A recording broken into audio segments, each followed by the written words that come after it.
Assalamualaikum warahmatullahi wabarakatuh.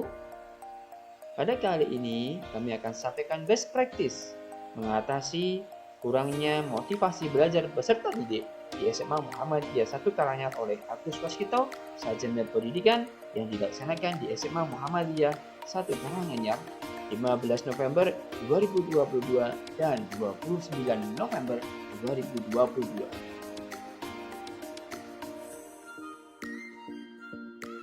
Situasi. Kondisi yang menjadi latar belakang masalah. Mengapa praktik ini penting untuk dibagikan? Apa yang menjadi peran dan tanggung jawab Anda dalam praktik ini? Latar belakang masalah. 1. Belum meningkatnya motivasi belajar siswa yang ditandai dengan siswa belum begitu antusias mengikuti kegiatan pembelajaran di kelas. Siswa kurang aktif merespon umpan balik yang diberikan oleh guru. Siswa tidak berani mengungkapkan pendapat di depan kelas, dan siswa tidak tepat waktu dalam mengerjakan tugas pelajaran. 2. Suasana belum menyenangkan karena pada siang hari cuaca cukup panas. Dan yang ketiga, pemilihan model pembelajaran yang belum sesuai dengan karakteristik tema pelajarannya dan menggunakan media pembelajaran yang belum menarik. Analisis solusi masalah. Dari ketiga identifikasi tersebut, dipilih satu yang akan diselesaikan dalam pelaksanaan pembelajaran. Untuk meningkatkan motivasi belajar siswa, guru menggunakan model pembelajaran model problem-based learning dengan media kuis. Praktek pembelajaran ini penting untuk dibagikan karena dengan model ini motivasi siswa diharapkan akan meningkat dalam pembelajaran. Di samping itu, banyak rekan guru yang mengalami permasalahan yang sama, sehingga praktek ini diharapkan bisa menjadi motivasi, referensi, diskusi, dan inspirasi bagi guru yang lain. Manfaat. Manfaat dari praktek pembelajaran ini adalah melalui peran masing-masing siswa dalam pembelajaran akan meningkatkan aktivitas siswa sehingga dapat meningkatkan motivasi belajar siswa. Yang kedua, pembelajaran terpusat pada siswa sehingga dapat mendorong kerjasama dan komunikasi yang efektif antar individu dalam kelompok.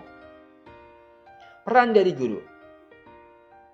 1. Mengidentifikasi permasalahan yang ada dalam kegiatan pembelajaran. Memilih satu permasalahan yang dicari solusinya. Yang ketiga, merancang aksi. Yang keempat, melaksanakan aksi. Dan yang kelima, melakukan refleksi dan tindak lanjut. Tantangan dalam pembelajaran. Apa saja yang menjadi tantangan untuk mencapai tujuan tersebut dan siapa saja yang terlibat? Dari analisis, wawancara dengan teman sejawat, kepala sekolah, dan kajian literatur ditemukan beberapa tantangan. Tantangan yang pertama adalah tantangan pada siswa. A. Siswa kurang memahami materi dengan menggunakan model pembelajaran yang selama ini digunakan. B. Siswa kurang memiliki motivasi dalam kegiatan pembelajaran. Tantangan yang kedua adalah tantangan dari luar siswa atau lingkungan dan juga guru. Yang pertama, ruang kelas yang kurang nyaman karena pada siang hari cuaca terlampau panas atau pengap, sehingga membuat siswa menjadi gerah dan tidak nyaman dalam belajar. Yang kedua, jaringan internet yang kurang stabil, sehingga kesulitan dalam pembelajaran diskusi, mencari kajian literatur, dan menggunakan sumber belajar dari internet. Guru tidak menggunakan model, metode, dan media pembelajaran yang menarik bagi siswa. Dan yang keempat, guru tidak menggunakan feedback di dalam kelas. Pihak-pihak yang terlibat dalam pelaksanaan pembelajaran ini yaitu kepala sekolah, guru mata pelajaran ekonomi, dan petugas perpustakaan serta siswa kelas 12. Aksi. Langkah yang dilakukan untuk menghadapi tantangan yang ada. Yang pertama, membuat perencanaan aksi dengan merancang RPP. 2. Melaksanakan kegiatan pembelajaran model PBL, Program Based Learning, dengan sintaks sebagai berikut. Menjelaskan orientasi permasalahan pada peserta didik, mengorganisasi peserta didik dalam belajar, memberikan bimbingan pada individu maupun kelompok, mengembangkan dan menyajikan hasil karya peserta didik, melakukan analisis dan evaluasi proses pemecahan masalah. Yang ketiga, proses pemilihan model pembelajaran dilakukan dengan mempelajari model-model pembelajaran inovatif berdasarkan kajian literatur dan wawancara di lapangan, memahami karakteristik materi yang akan diajarkan dan tujuan yang akan dicapai, menyesuaikan pada karakteristik siswa agar memudahkan pencapaian tujuan. 4. Pihak yang terlibat pelaksanaan praktik pembelajaran ini adalah dosen pembimbing, guru pamong, kepala sekolah, teman sejawat, teman-teman dari multimedia, dan siswa-siswi yang ada di sekolah. Dosen pembimbing dan guru pamong memberikan saran serta masukan mengenai model pembelajaran inovatif yang sesuai dengan pemenuhan keterampilan abad 21. Kepala sekolah memberikan izin, dukungan, dan motivasi kepada guru untuk mengikuti seluruh rangkaian kegiatan PPG. Teman sejawat memberikan masukan atas desain pembelajaran buat guru atau yang dibuat oleh guru. Teman-teman dari multimedia membantu mengarahkan posisi guru dan siswa saat pengambilan video. Siswa-siswi berperan aktif dalam pelaksanaan praktik pembelajaran. Yang kelima, sumber daya materi yang digunakan pada praktik pembelajaran ini adalah perangkat pembelajaran seperti RPP, media, LKPD, bahan ajar, dan penilaian. Sedangkan peralatan yang digunakan pada praktek pembelajaran ini yaitu LCD, laptop, speaker, dan kartu soal. Refleksi, hasil, dan dampak. Dampak dari penerapan model pembelajaran problem-based learning dipadukan dengan media video pembelajaran berbasis feedback membuat siswa lebih bersemangat dan tidak bosan dalam pembelajaran materi pertumbuhan ekonomi karena pada saat pembelajaran siswa dibagi ke dalam beberapa kelompok dan secara berkelompok siswa menjawab soal yang diberikan oleh guru. Dengan model pembelajaran problem-based learning, siswa lebih termotivasi, terlihat dari indikator keaktifan naik dari sebelum menggunakan model pembelajaran ini.